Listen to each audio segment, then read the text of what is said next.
Au cœur d'un paisible village se dressait un grand sanctuaire, où résidait Gautam Buddha, un éminent moine bouddhiste.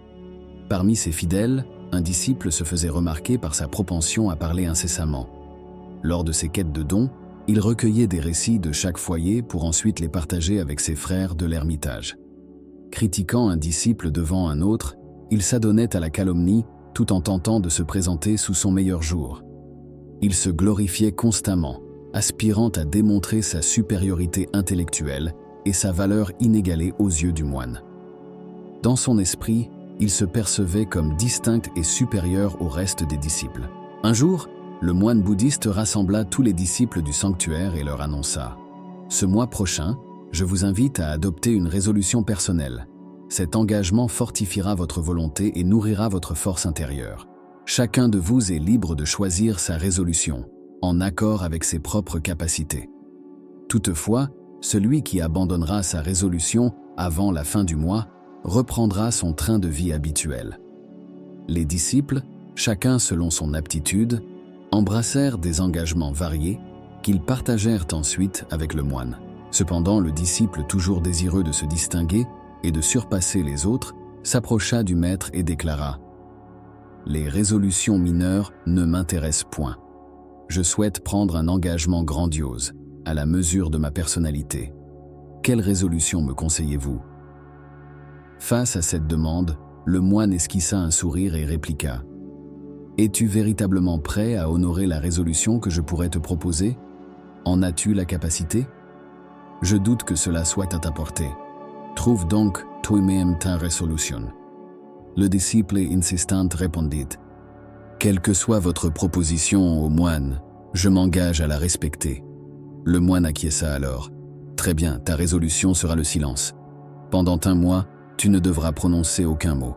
Voilà ton défi. » Le disciple interrogea « Ô moine, considérez-vous cela comme une véritable résolution? Cela me semble bien facile de garder le silence pendant un mois. Proposez-moi un défi à la hauteur de mes capacités. » Le sage répondit « Avant tout, prouve que tu es capable de respecter cette première résolution. » Le disciple se conforma à la demande du moine et embrassa le silence. Au début, cette retraite verbale lui parut aisée, mais dès le lendemain, l'absence de parole pesa sur son esprit.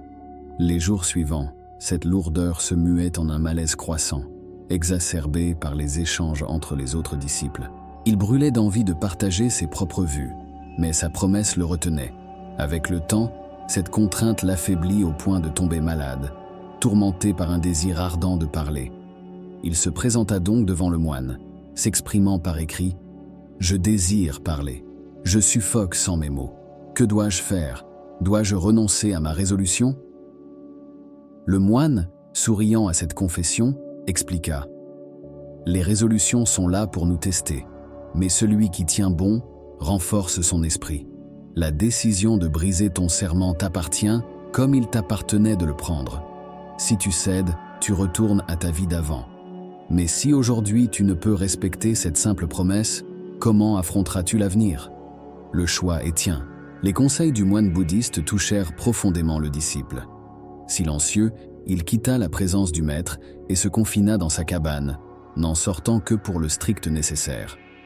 Durant 15 jours, il demeura fidèle à son engagement de silence, un exploit qui étonna tout le monastère, habitué à son bavardage constant. Une fois cette période écoulée, il rechercha le moine pour lui confier, par écrit, « Vénérable, je suis silencieux en apparence, mais en moi, un tumulte persiste. Des griefs et des remontrances s'élèvent dans mon esprit, où je me questionne incessamment. Plus je me tais extérieurement, plus mon intérieur se fait bruyant. Mon engagement tient-il toujours ?» Le moine lui assura que sa résolution était toujours valide, ajoutant « Cependant, tant que tu entends ces voix internes, ton esprit ne cessera de parler.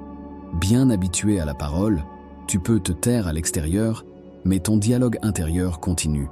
Il te faut te distancer de ces pensées et de ces voix. » Après avoir exprimé sa gratitude, le disciple quitta le moine et, dès l'aube, abandonna sa cabane pour s'enfoncer dans la forêt. Des jours s'écoulèrent, et bien que le temps imparti pour la résolution fût révolu, le disciple ne fit point retour. L'inquiétude grandit au sein de l'ashram. certains craignant qu'il ne fût la proie d'une bête sauvage. Malgré d'innombrables tentatives pour le retrouver, il restait introuvable. La majorité des disciples pensaient à une attaque animale, mais le moine bouddhiste n'était pas convaincu. Un jour, un autre disciple s'enquit auprès de lui. « Vénérable, quel sort a-t-il été réservé à notre frère Silokas? A-t-il été victime des bêtes ?» Le sage répondit « Il se peut que les bêtes l'aient emporté. Mais son absence pourrait avoir une autre explication. Peut-être a-t-il trouvé ce qu'il cherchait. » Intrigué, le disciple demanda « Parler excessivement est-il si préjudiciable, maître ?» Le moine expliqua « Il est souvent dit que l'un des grands défis de l'humanité est notre incapacité à garder le silence. Nous ressentons un besoin incessant de parler, même quand cela s'avère inutile, voire nuisible. Bien des tourments découlent de notre propension à parler outre mesure. Des querelles familiales et des conflits naissent de nos paroles inconsidérées. Tous aspirent à être entendus, mais rares sont ceux qui savent écouter. Nous préférons promouvoir nos vues, persuadés de détenir la vérité, engendrant ainsi malentendus et rancœurs. Cette tendance à parler sans écouter perpétue stress et incompréhension dans nos vies, nous faisant gaspiller temps, vie et compréhension, sans parler des instants précieux qui mériteraient d'être pleinement vécus et savourés. Que retirons-nous de cela? Rien, sinon le sentiment d'une existence vaine et dilapidée. Seules quelques âmes discernent ce que nous perdons dans cette folie. Tout comme nous ignorons l'origine de notre venue, nous méconnaissons la nature de notre partance.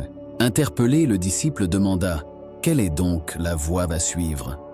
Le moine bouddhiste répondit « L'unique méthode réside dans l'observation attentive de vos pensées, dans la méditation pleine conscience, tout en demeurant ancré dans le présent, et dans l'exécution de vos tâches avec une pleine conscience. Ces pratiques induisent des transformations profondes et positives dans l'existence. » Ayant reçu ces éclaircissements du moine, le disciple lui fit une révérence respectueuse et se retira. Après 3 longs mois depuis son départ de l'ashram, sans la moindre nouvelle, l'espoir de revoir le disciple s'était évanoui parmi les moines.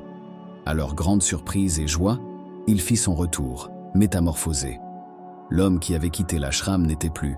Une transformation profonde l'avait marqué. Une aura de sérénité l'enveloppait. Son visage baignait dans une paix radieuse. Dès son entrée, il fut accueilli par les disciples, émerveillé par sa tranquillité.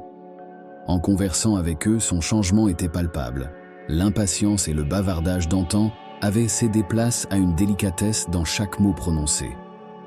Après cet échange, il s'approcha du moine, se prosterna à ses pieds et interrogea. « Reste-t-il en moi du silence? Mon engagement perdure-t-il » Le moine, après un regard appuyé dans les yeux du disciple, confirma « Oui, tu demeures en silence. Aucun mot superflu ne franchit tes lèvres. Ton engagement est intact. » Le disciple confia « Lorsque j'ai quitté l'ashram, mon silence était seulement extérieur, tandis qu'à l'intérieur, un tumulte régnait. Des interrogations incessantes assiégèrent mon esprit. C'est ainsi que je me suis aventuré dans la forêt, en quête de sérénité espérant apaiser le brouhaha intérieur. Cependant, plus je m'isolais, plus les voix internes se faisaient pressantes.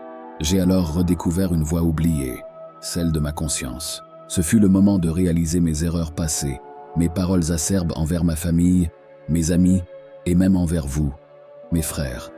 À l'époque, je croyais agir justement, même en dénigrant mes pairs ou en vous critiquant. Je me croyais supérieur. Mais ce fut là que je pris conscience de la véritable portée de mes mots. Petit à petit, ces voix de remords se sont éteintes, laissant place à un silence intérieur. Seul dans l'immensité forestière, sans personne pour parler ou écouter, j'ai finalement compris le sens profond du silence. Autour de moi régnait une paix absolue, bien que des murmures de la nature persistaient. Contrairement à avant, je les percevais clairement. Le souffle du vent, le chant des oiseaux, le murmure de l'eau. C'est avec une pleine conscience que j'ai ressenti cette paix, une sensation inédite pour moi. Et dans ce silence parfait, j'ai brisé le calme pour la première fois en m'exclamant « Oh mon Dieu, quelle est cette paix? Pourquoi règne-t-il un tel silence? Que s'est-il donc produit ?» s'interrogea-t-il après son cri. Pourtant, cette exclamation n'avait en rien perturbé la tranquillité ambiante. Tout restait aussi paisible qu'auparavant, tant à l'extérieur qu'en lui-même. Vénérable moine, j'ai échangé avec mes frères disciples et avec vous-même. Physiquement, je parle, je me déplace, j'observe ce qui m'entoure. Cependant, je ressens une solitude profonde, un silence intérieur absolu. Même dans l'expression, cette sensation d'isolement persiste. Désormais, ma vision du monde est limpide, mes sens sont aiguisés. Le sage expliqua, l'agitation qui nous habite est souvent alimentée par nos discours superflus. Pourtant, lorsqu'on se recentre vers notre intériorité, le calme s'installe, indépendamment de nos paroles. Le monde est inondé de mots vides, émis par peur du silence. Nous parlons au-delà du nécessaire, incapables d'écouter véritablement autrui. Nous interrompons, désireux de révéler notre identité et nos capacités, épuisant notre énergie dans des échanges vains. La tristesse imprègne une société où l'écoute et la compréhension mutuelle sont absentes, ignorant la puissance du silence, synonyme de petitesse pour certains. L'origine des conflits mondains réside dans notre propension à parler outre mesure. Ainsi, la parole devrait être mesurée, économisant notre énergie pour l'essentiel. Le verbiage incessant nous détourne de notre fort intérieur, nous projetant sans cesse vers l'extérieur. L'aspiration à la solitude, embrassée par les Bouddhas illuminés, leur a permis d'explorer leur essence en toute quiétude. Même en ce monde, il est possible de vivre isolé et serein, à condition de préserver l'énergie gaspillée en paroles futiles. Il en ressort que le bavardage est un gaspillage d'énergie. Pour entamer un voyage intérieur, il convient de garder le silence. Voilà la véritable sagesse. J'espère que cette histoire vous a inspiré. N'oubliez pas de liker et de vous abonner pour découvrir d'autres enseignements. À bientôt et que la paix vous accompagne.